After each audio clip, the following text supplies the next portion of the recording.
I broke my back. What do you mean by that? My back is broken. What do you mean, calm it down? It's a fight.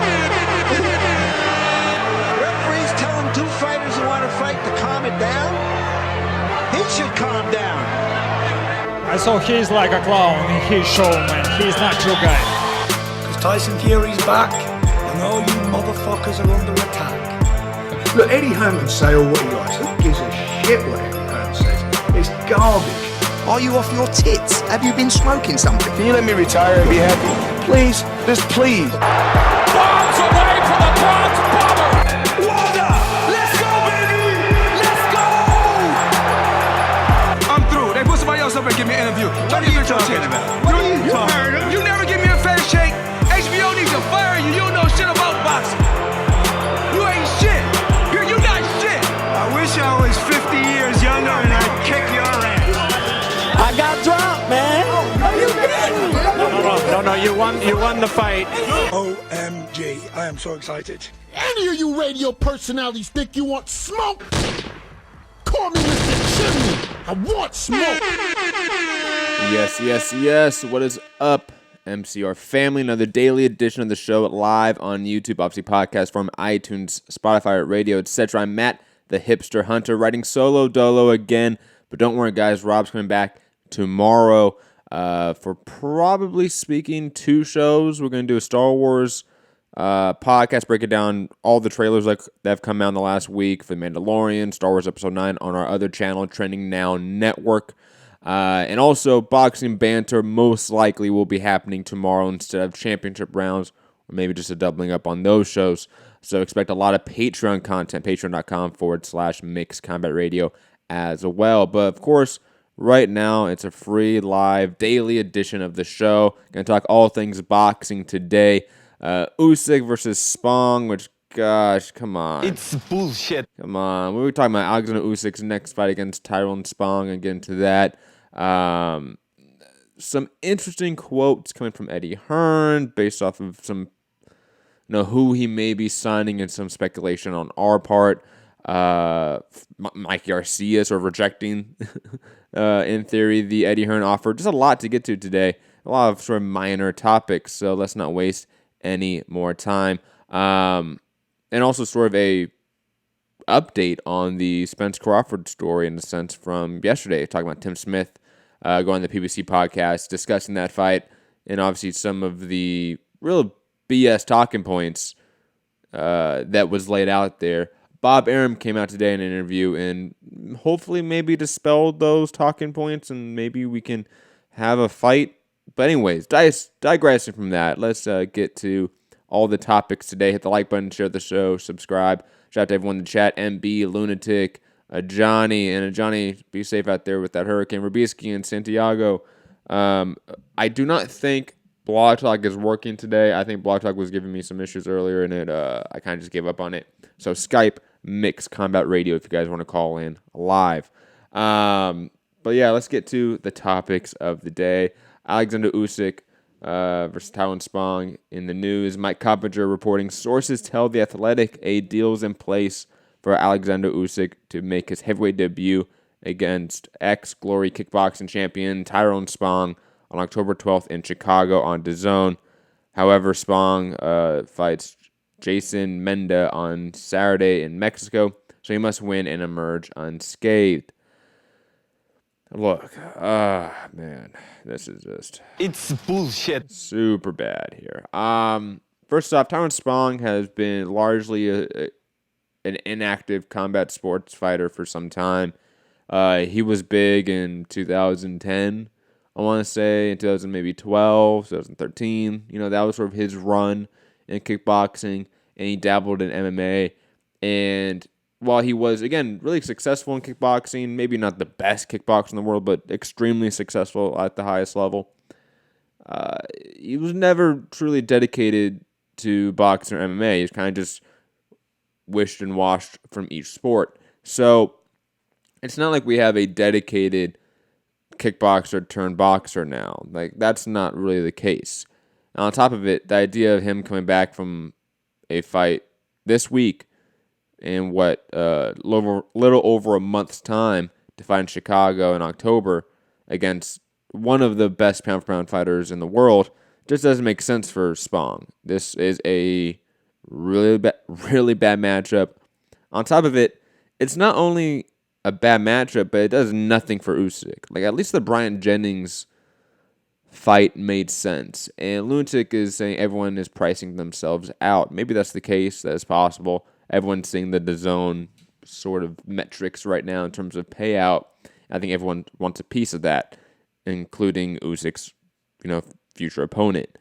And guys like Takam, Bryant Jennings seem to have priced themselves out. That is seemingly the point. However, why, this, when we talk about loss leaders for a corporation, a product or a fighter or a figure that the company's paying a lot of money into, they're in a sense losing money on, but long term it's going to bring in subscribers, or it adds sort of credibility to your company. Those are loss leaders. Like Canelo, for example, right? He's a loss leader because the money they probably pay out for him doesn't come back in terms of subscriber gain, being quite honest. I think they've been happy with what they've received in just about a year's time, but let's be honest, they're losing money on Canelo fights. Probably the same with Anthony Joshua fights. Certain guys are loss leaders. Usyk needs to be looked at in that way, because while he doesn't bring necessarily long-term subscriber growth like Canelo or AJ or others that DAZN has invested a lot of money into, Triple G, for example, Usyk, though, adds credibility. He adds credibility to your brand, not only as a network for sports, but a network for boxing. You have one of the best pound-for-pound boxers in the world on your network, one of the greatest amateurs ever on your network. That adds credibility. Now, again, he's not really a subscriber, gainer or a guy that's really going to lead to huge revenue gains. Maybe if they open up in Ukraine or something like that, they might make money off of a guy like Usyk. But let's be honest here, that's not the case. But he adds credibility. And this fight doesn't really add credibility to his heavyweight debut. It's a tune-up. It's a showcase. And no offense to Tyrone Spong, who I've always liked, always been a fan of as a fighter, especially back, near a decade ago now when he was kickboxing. But he just doesn't belong in this conversation right now. He doesn't. Usyk theoretically could fight all the top guys right now and beat them. Like, let's say it's Tyson Fury versus Usyk. Let's say it's Deontay Wilder versus Usyk. Let's say it's Anthony Joshua, Andy Ruiz, whoever it is versus Usyk next.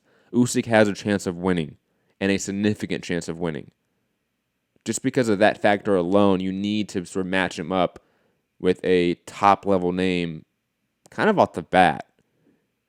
Not only because it's needed, just for the sake of meritocracy, just for the sake of competitiveness, but Usyk wants that too. So this is just really unfortunate that we get this matchup for Usyk's heavyweight debut.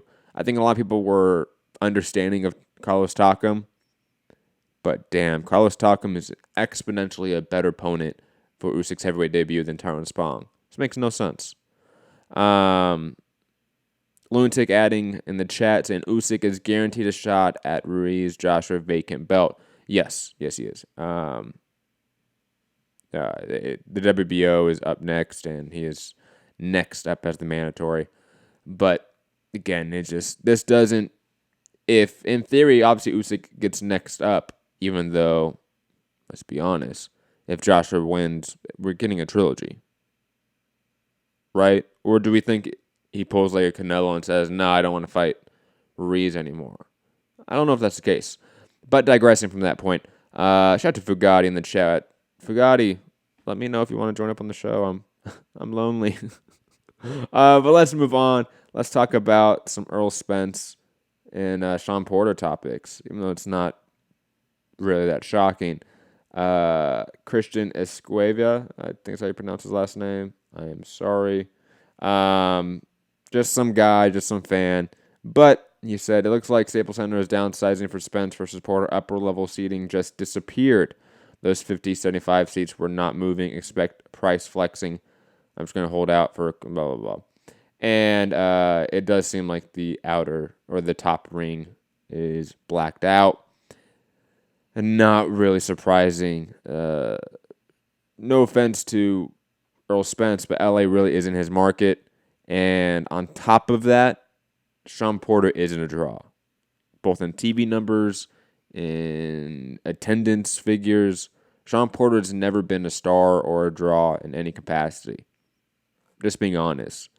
And we've actually seen at times that he's been matched up with really good names that are sort of draws. And they don't get the numbers they want. They don't get the TV ratings. They don't get the attendance they're looking at, a la the Danny Garcia-Shawn Porter fight. I mean, those TV metrics were pretty low when you looked at that matchup on paper.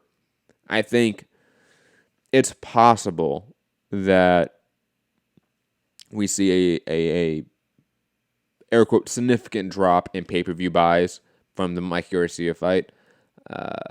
And that in large part, not necessarily due to Mikey Garcia being a significant bigger draw than Shawn Porter, because he isn't. Or even really like the Mexican demographic that he can tap into. Like, that's really not it either. I just think the Fox promotion for Spence Mikey was on another planet. And that has not been replicated for Spence Porter. Am I wrong here, guys? Like, for those that maybe are in the U.S., I know UK fans, maybe this doesn't really, like, you guys can't really talk about this, but for those that are in the U.S., do you guys get a temperature gauge of Spence Porter out there that's trending at all? Do you go on social media and that's all you see? For me, not really. You know, I remember the month before Spence Mikey, all I could see on social media, all I could see online, all I could see on Fox telecasts, on even ESPN telecasts, because they're smart about that, were ads for that fight. This hasn't been the case. The marketing budget has been significantly reduced for this fight compared to Spence Mikey Garcia. So I'm not surprised that the ticket sales are reflecting the overall, I think, lack of promotion for this fight. When really we've been, I think most people have been complimentary of Fox and their promotion of these pay-per-views. But this one kind of seems like they're letting it go on its merits and seeing how it does on like sort of a baseline number. I think that's my speculation on why you're not seeing the level of promotion, why you're not seeing the level of ticket traffic for this. When in theory this is a far better matchup than the Mikey fight. Attached to this news, though, or I should say, sort of still on the thread of Spence Porter. Porter was out sparring David Benavidez today, and he was sparring him for a 10-rounder. And I gotta say, I don't know if this was just like a media thing because both guys are on the same card, and it would make sense. And Shawn Porter has obviously a history, especially amateur history, of beating guys far bigger than him, a la Alexander Usyk in the amateurs. But that's a big guy you're sparring, Shawn Porter, in preparation for Earl Spence. I hope this is just a media thing more so than, hey, we've been sparring and training and helping out each other in camp. Because if so, I don't know if that's the right sparring partner for you. That's the type of guy that's going to get you beat up in camp more so than get you ready for camp or get you ready for the fight. Let me see. Anything in the chat. Angel313 saying nobody is talking about Spence Porter. Everyone was talking about Spence versus Mikey. The movie theaters were sold out in Detroit. Yeah, I get that feeling too. Also, Angel also adding, this is definitely a better matchup. I mean, I think most people should agree on that. If you're out there saying that Spence Mikey was a better matchup, you just shouldn't be allowed to talk about boxing. Like, you should be outlawed from the sport. Just being honest. Your Beastie saying if Fugatti the best ever is fighting on Saturday. Lomachenko, don't give Fugatti any ego boost, man. He ducked the preview show, man. Come on. How can you be a stand for someone and not take time out of your day to be on the preview show? At least call in. For shame, Fugatti. For shame. But moving on, Bob Arum was interviewed by Fight Hype, and he just had some interesting things. There's a little short clip, so we're gonna play it. Credit to Fight Hype, and sort of get the top ranked story to Spence Crawford, because obviously we heard Tim Smith's side of it yesterday, which I think we can all agree that was a really disappointing and disheartening couple minutes of Tim Smith saying, hey, Crawford hasn't done anything at 147. He's not a big enough star, when Spence just fought Mikey fucking Garcia. Moving on, though, let's go to Bob Arum and get the top-ranked side of the Spence Crawford negotiation, but not really negotiation, just the likelihood and the possibility of that fight happening. This year to have your fighters fight against each other on each other's platforms. Next month we see Errol Spence fight Shawn Porter. The winner will then hold 2 of the 4 belts. Pacquiao holds the 3rd belt, and then obviously Terence holds the 4th belt. How do we get Crawford in that mix? And are you going to be running out of opponents soon for Terence? No, I don't think. First of all, the Spence-Porter fight is one way, and that's Spence.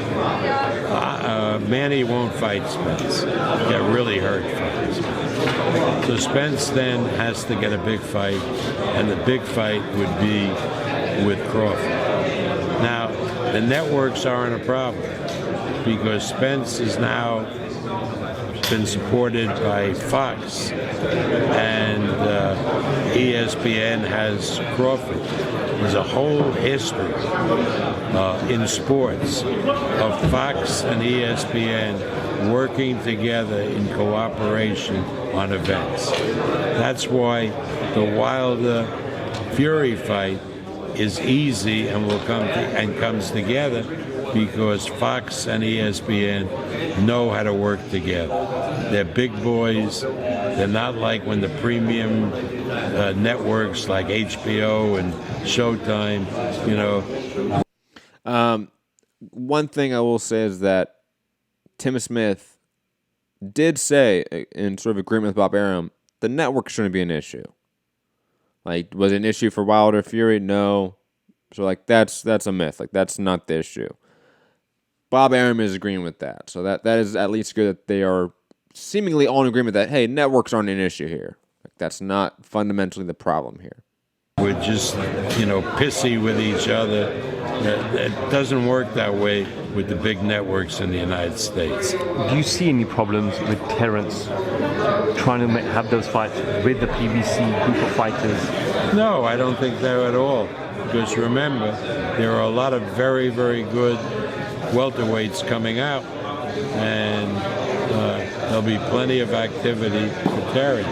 But I really believe, having talked to Spence and talked to Al Heyman, that after each of them have a fight this year, Spence with Porter and Crawford with maybe Kavaliskas, that next year we'll do that fight, because it's a big, big money fight. Now, so that's where we might get the slight contradiction in talking points from Top Rank and PBC. PBC saying the money is not there, guys aren't big enough yet, while Bob Arum is saying, look, the guys are big enough, they just have another fight in between, they're going to fight 2020. It does seem like there is some slight contradictions in some of the things they're saying, and not really contradictions, just differences in how they're looking at the situation. I think it's clear that PBC is looking at it from the angle of the A side, and rightfully so, just because of the framing of their arguments. It's eerily reminiscent of AJ and Wilder in terms of Eddie and how he framed the negotiations, the discussions about whether or not AJ should be fighting Wilder circa 2017. It was somebody has to get their profile raised. Someone has to do more in the division. We're unifying the division. We're doing stuff he's not. It's those talking points. It's just funny that the roles are reversed now. But I am quite curious to see if Bob Arum's prediction of 2020, one fight in between, they're fighting next, if that comes to fruition. If it does, then I think we can all sort of like kind of shut up about this fight. Like if that does happen, we're all happy, right? Like I think it happens on time. Everyone's still in their prime. It makes sense. It's still big enough. I mean, the only other thing I would say is that, look, in a perfect world, we would have Spence Porter right now. But I'll be honest, I like that fight. I love that fight. It makes sense. We have Pacquiao, Crawford, and the winners fight each other. We don't have that perfect world. So if Pacquiao's out of the equation because he doesn't want to fight Spence or Crawford, fine. Then let's expedite Spence Crawford. Even if it can't make as much money as some people in those corporations believe it could, by the way, it can't, make the fight. Because down the line, you can make this the rematch, the trilogy, whatever it is, and you can still make a lot of money. Okay, but if you push it back, you don't get those rematches, you don't get the trilogies, because time is no longer on your side. You run out of time to make those fights, make the rematches, make the saga of Spence Crawford, because it will be a saga. At least it should be. But at least we're getting a positive framing of the Spence Crawford fight, and hopefully we get it in 2020, in the first half of 2020. If not, grab your pitchforks, guys, because I'll be upset. Unless Pacquiao's involved, because then I think we can't be, right? If let's say Spence fights Porter and then Pacquiao, God, like how can you really hate on that schedule? You know, Crawford just is unfortunate to not be involved in those negotiations, but Porter's still fighting top 5, top 3 level guys, and unifying the division. Crawford's just a little bit out of the mix. It is unfortunate in his case. But moving on, Mikey Garcia, quote, is pumping the brakes on Eddie Hearn and the whole jumping the ship to zone offer. Still want to work with PBC, but ... is the title from Fight Hype. Let's hear a little bit of this interview. So everyone's awaiting. You have everyone like in complete suspense. What is Mikey Garcia going to do? Is it going to be DAZN? Is it going to be PBC? Eddie Hearn just released a quote saying that he gave you, like, I guess too good of an offer to not jump ship. Look, we've been discussing, options with Eddie for a long time. I'm still, working with PBC. I'm still working with a lot of people. But I like to keep the options open. Now, when Eddie says that he gave me an offer it's too good to say no to, or Robert mentioned it too, I don't know what Robert saw or where Robert heard it, because I never told Robert anything. I haven't told Robert my business or anything. That's all right. They can assume. Well, they keep the hype going, that's for damn sure. But we are always in conversations. And that's about it. It's Mikey waffling on being committal about anything, right? Like, nah, like I'm still working at PBC. I'm still talking to everyone. Like, I haven't decided anything. I don't know why Robert's out there in the media saying stuff. I haven't told him anything. Like, Robert. But no, I haven't decided anything. That's the gist of it. So, in sort of the same, like, vein of, like, Canelo in the last 2 months, going back from Kovalev, Andrade, Smith, Saunders, Kovalev, Andrade, Kovalev. Mikey from DAZN and Eddie to PBC to Top Rank. It's getting annoying now. Let's be honest. Yeah, I forgot that was fucked up how Mikey did that to Robert. I agree. That was rough. That was not nice. Cam was saying Al is good at making fighters take huge pay cuts. I bet he puts cameras in. God, that's ridiculous. No, I don't think that's the case. I just think the U.S. system is very different than the U.K. system. UK money's up front. Like that's largely the difference. A lot of the UK money's up front. U.S. money is you have a lot more back end money. That's really the difference. But digressing. Mike Garcia, wherever he moves and wherever he goes to next, I don't care. The only thing I care about is how long this has been prolonged at this point. It's just annoying. And even like Danny Garcia came out here and on that same PBC podcast talking about yesterday said The Mikey Garcia fight was mentioned once, never again. You know, it's annoying at this point when it comes to Mikey Garcia. But along those lines of Mikey and the DAZN or Eddie offer, Eddie was asked about that, and then on top of that, Eddie sort of doubled down on something, and then this is where we're going to have some fun and speculate on what Eddie is talking about. I was treating you yesterday with Coogan, and you were talking about potential pound-for-pound stars. By the way, this interview, Boxing Social, Rob over there at Boxing Social, great interview, honestly. Just want to say credit to you. Thought really good questions. And overall, Boxing Social just doing a lot of good work. Credit to them. Back to it, Eddie, and on sort of acquiring new fighters post Billy Joe Saunders and Triple G deals. As it were, to add to your stable. I know one that's been heavily rumoured is Mikey Garcia. We've seen the issues between Golden Boy and Canelo. Is that a potential opportunity for yourself there? Well, obviously to welcome Canelo to the team would be incredible, but you know, he's with Golden Boy Promotions. We don't interfere with anything that goes on. Who knows what the future will hold, but you know, anybody in the top pound for pound list. I mean, Vasily Lomachenko. Love to promote Vasily Lomachenko. Canelo, you know, we've got Usyk, Crawford, Spence. Love to have all those guys as well. Maybe in time we will. But the tough thing now for us is just managing the careers, the expectations, and the schedule of fighters. Like, we've got 3 or 4 guys in the pound for pound top 10, definitely top 15, who want to sign with us now that we haven't got, right? But can we give them the dates, you know? And what about the guys whose contracts are up that we've got to look to re-sign? So we've got to look at those fighters. How much are we spending on those fighters? What subscriptions are they delivering? How many bums are they putting on seats? And evaluate our whole stable, because we can't just sign. Because we've got to deliver for the business and for DAZN. So we've got to just evaluate who we're going to bring in, who we're not going to re-sign. Maybe some leave. You know, I think everyone's very happy with the service. So, I think I got it there. Sorry, I was typing something. The exact quote from Eddie was like 3 or 4 pound for pound top 15 level guys are looking to sign with us. Now, who could those top 15 pound for pound guys be that they're trying to sign up?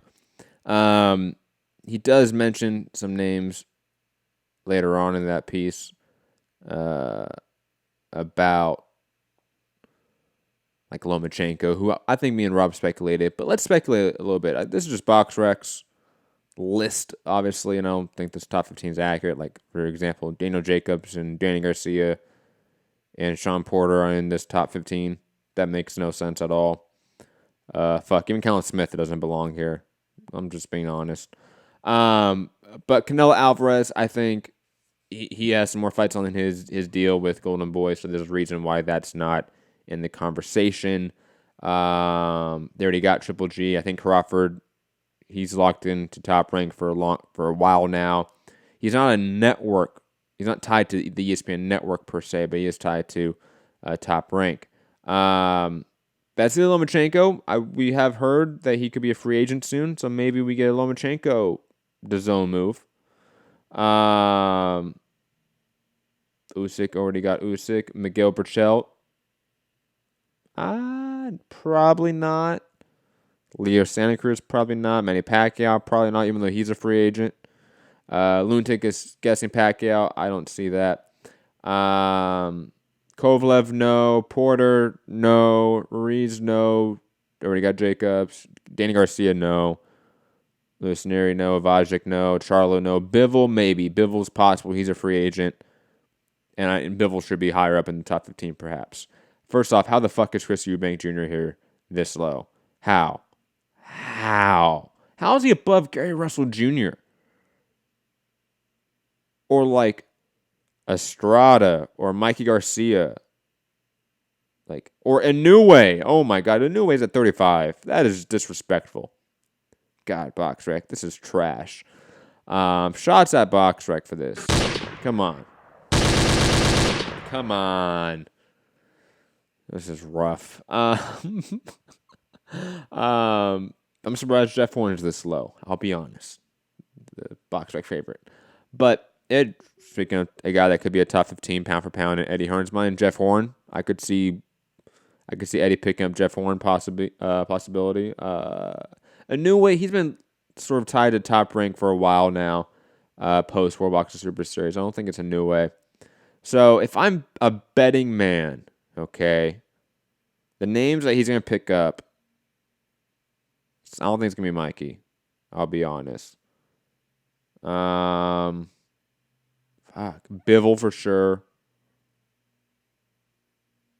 And Lomachenko. I think Bivol and Loma are the two biggest names he could grab right now that are feasible. I don't think anyone else makes a lot of sense.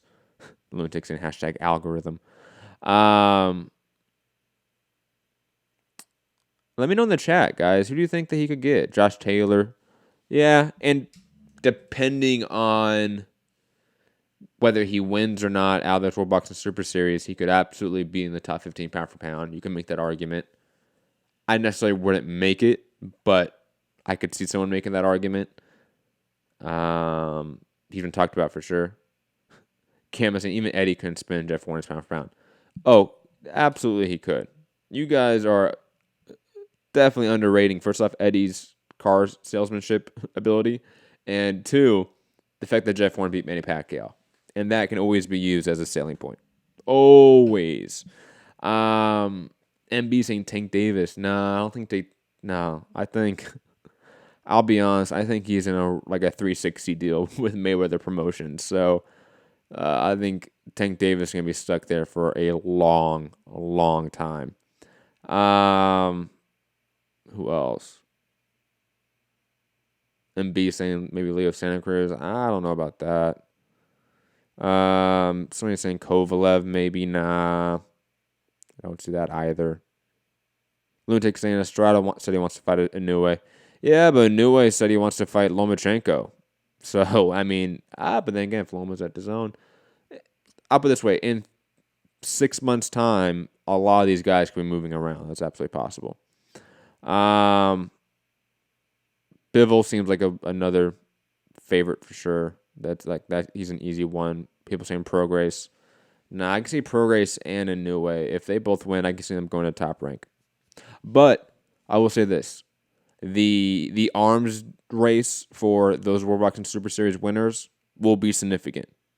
Inoue is going to be highly sought after, and the winner of Prograis Taylor, absolutely. Because obviously, if you are Bob Arum, you want to get the winner of the 140-pound tournament to fight Ramirez, right? Because in theory, the winner of that fight then can move up and fight Terrence Crawford, and you have a legit guy to fight Terrence Crawford. Just being honest, you do. A new way is a bona fide future Hall of Famer, probably speaking. Like, he's a future all-time great that we're watching in front of us that's knocking out everyone in the low weight classes. Again, sort of talking about that Usyk credibility talking point of, yeah, he's not going to be a guy that gets you TV viewership, high attendance, pay-per-view numbers, anything like that in the North American market. But he adds credibility to the brand. So the zone's going to go after those two guys heavily as well. Lunatic saying, I think Eddie tries to make a new Estrada. He definitely tries. I don't know if he's successful. I don't know. I think there are plenty of other options for a new way post-tournament than Estrada. But definitely that's a fun fight, so I'm not opposed to it at all. Let's not get that twisted. But let's be honest, a new way destroys Estrada. If Dwayne Beeman can hurt Estrada multiple times, a new way. God, what is he going to do to him? Moving on, again, guys, if you want to call in, no blog talk number, I apologize. Skype, Mixed Combat Radio. If we have no callers after the next two topics, I'm going to jump out of here, guys. Be no issues, a little short show for you. Mike Carpenter saying, sources tell The Athletic that Top Rank and Golden Boy are in the process of finalizing a deal for Shakur Stevenson and Joet Gonzalez to meet October 26th for the vacant WBO featherweight title. Will likely be an ESPN Plus fight. This also sort of, I think, confirms that Oscar Valdez is vacating and moving up, and fighting Miguel Berchelt. And if that's the case, RIP Oscar Valdez. But Shakur Stevenson, he should win this fight rather handily, grab a vacant title, and then hopefully get a unification. Gary Russell, Josh Warrington, Leo Santa Cruz, all those names should be fighting Shakur Stevenson next. If we don't get those fights next for Shakur Stevenson, I will be disappointed. He is ready for that jump up. He is. And I think it's time to see how good Shakur is at this age. He might be one of those guys at 22, 23 years old is a already top 20, 30 pound for pound guy, right? And we need to see that because I think that's a possibility. Let me see. Fugatti sort of stitching back to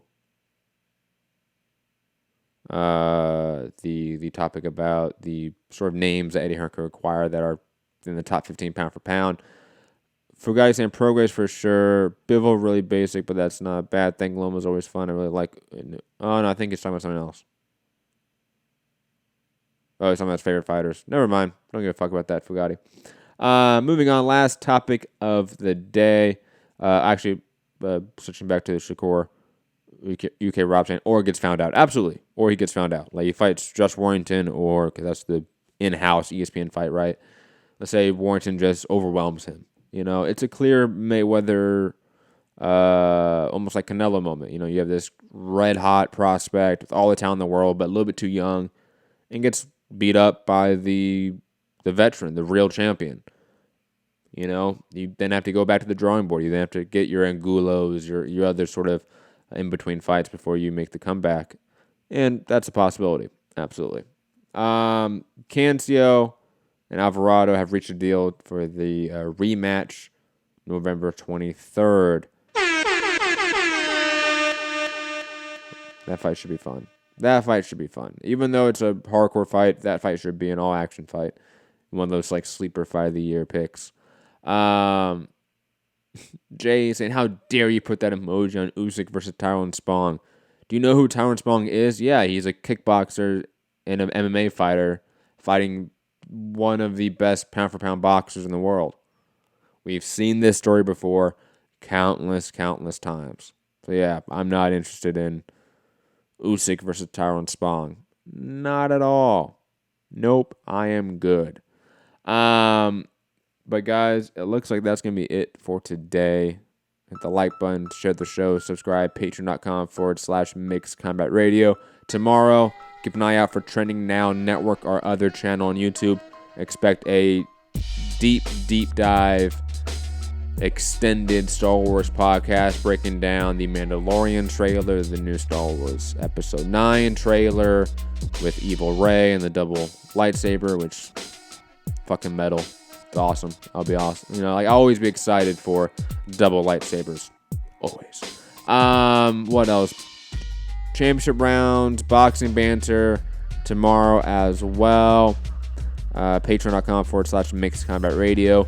Unless if there's big news breaking, then obviously free show on this space. Also expect a MMA show either tonight or tomorrow as well. Have a great day, great night, great evening, wherever you are. Hit the like button, share the show, subscribe, all that fun stuff. You can find me, Matt Hunter, MCR, all platforms on social media. Peace.